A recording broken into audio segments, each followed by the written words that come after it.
berbakti kepada kedua orang tua, karena Islam mewajibkan untuk berbakti. Seandainya orang tua kita misalkan non-muslim, nah apakah kita wajib berbakti kepada keduanya? Wajib, ya betul, wajib. Kenapa wajib? Karena mereka adalah orang tua kita. Ya. Setiap muslim wajib menaati perintah dari Tuhan. Nah, kecuali misalkan kayak ini, kita itu kan misalkan non muslim loh, kita anaknya Islam, lalu kita ini menyuruh kita untuk bermaksiat. Apakah kita wajib menuruti perintah dari kita tuh? Tidak. Ada, ya betul. Karena Allah melarang kita untuk berbakti kepada orang tua itu yang sifatnya itu kayak menyuruh kita pada berbuat maksiat. Tetapi kita diwajibkan untuk berbakti kepada keduanya selama mereka tidak menyuruh kita untuk berbuat maksiat. Dalam segala kegiatan umat Islam diharuskan untuk mendahulukan orang-orang yang lebih tua usianya. Penjelasan ini berdasarkan perintah dari malaikat Jibril, karena dikatakan bahwa menghormati yang lebih tua termasuk salah satu mengagungkan Allah. Nah, di situ kan salah satu cara kita menghormati itu, menghormati orang tua itu termasuk mengagungkan Allah. Nah, jadi kita ada boleh kayak model wani lalu kita. Sekarang ini kan banyak kasus anak yang lebih wani lalu kita nyala. Lanjut, dasar hukum disyariatkan untuk berbakti kepada orang tua di dalam Al-Quran. Dalam firman-Nya dalam surah An-Nisa ayat 36 yang berbunyi, wa'budullaha wa la tusyriku bihi syai'a wa bil walidaini ihsana wa bidzil qurba wal yatama wal miskina wal jari dzil qurba wal jaril junubi was sahibi bil janbi wa bilis sabil wa ma malakat aymanukum innallaha la yuhibbul kana mukhtalan fakhur.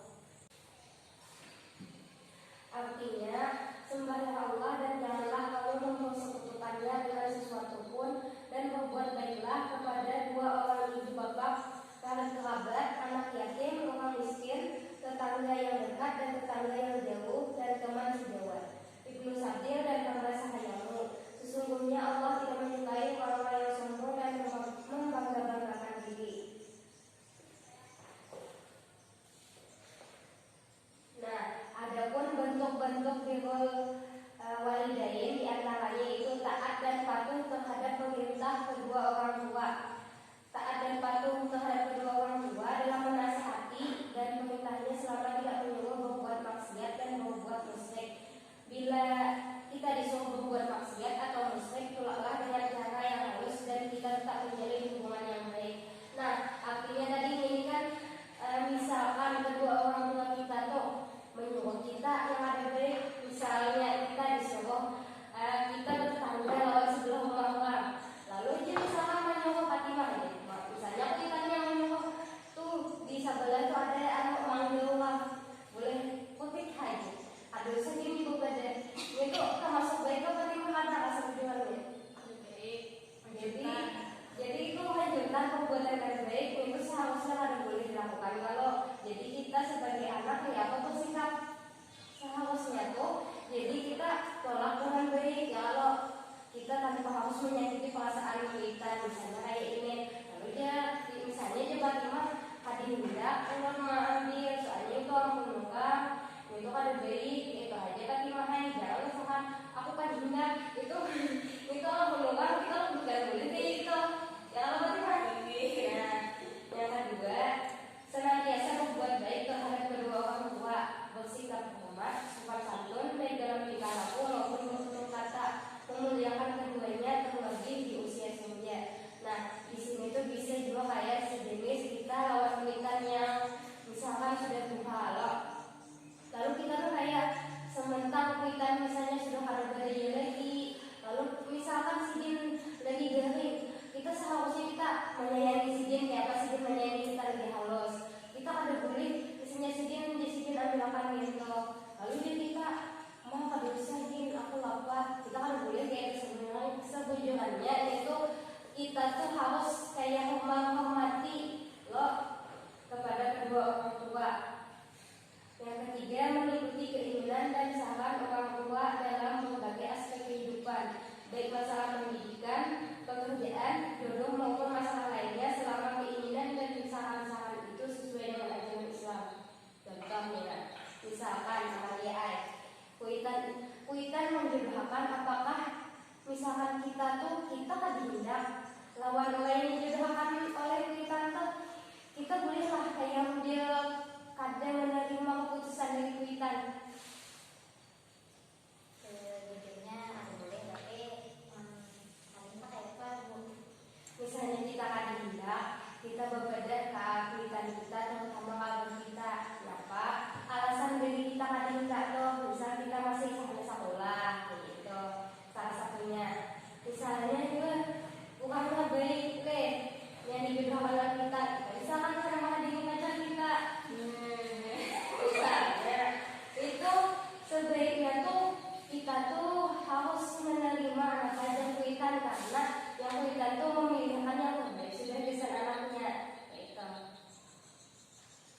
Yang keempat, membantu ibu dan bapak secara fisik dan materi. Misalnya kita kan di rumah kita ini misalkan belum berkeluarga loh, kayak ujian lah keluarga.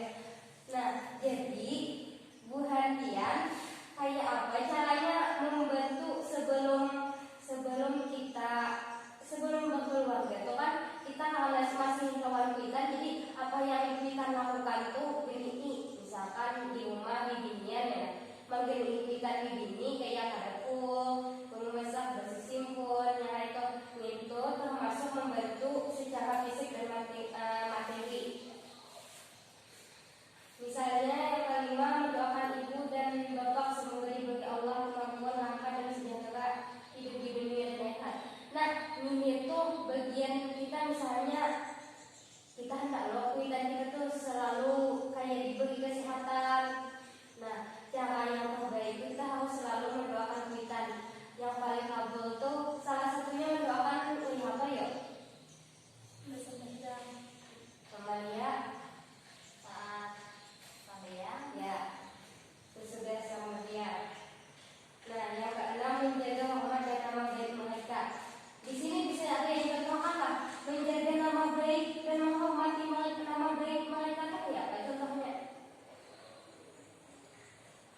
Ibu jelaskanlah. Jadi kehormatan dan menjaga nama baik mereka itu misalnya kayak gini. Kita ada boleh berperilaku yang buruk di mata orang banyak, karena misalkan kita sebagai anak, kalau misalkan kita berbuat yang ada baik, otomatis kan kita ini disambut ke orang itu bukan kita yang ada, otomatis kita kalau yang disambut tukang gagal mendidik kita. Nah maka dari itu kita harus menjaga kehormatan dan nama baik mereka.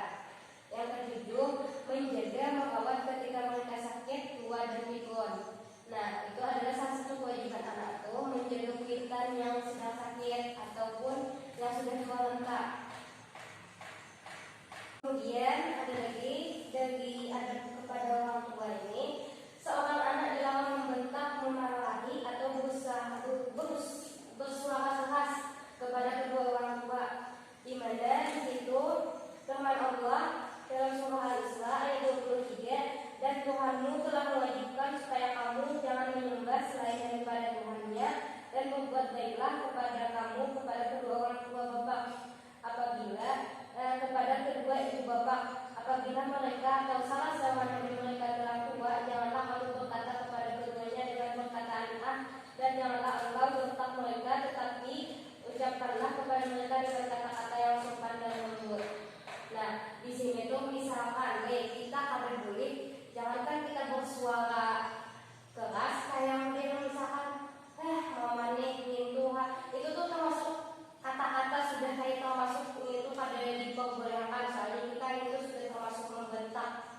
Misalkan kita kan menyuruh kita misalkan jangan kusuk-kusuk misalnya acara telat terus misalnya lalu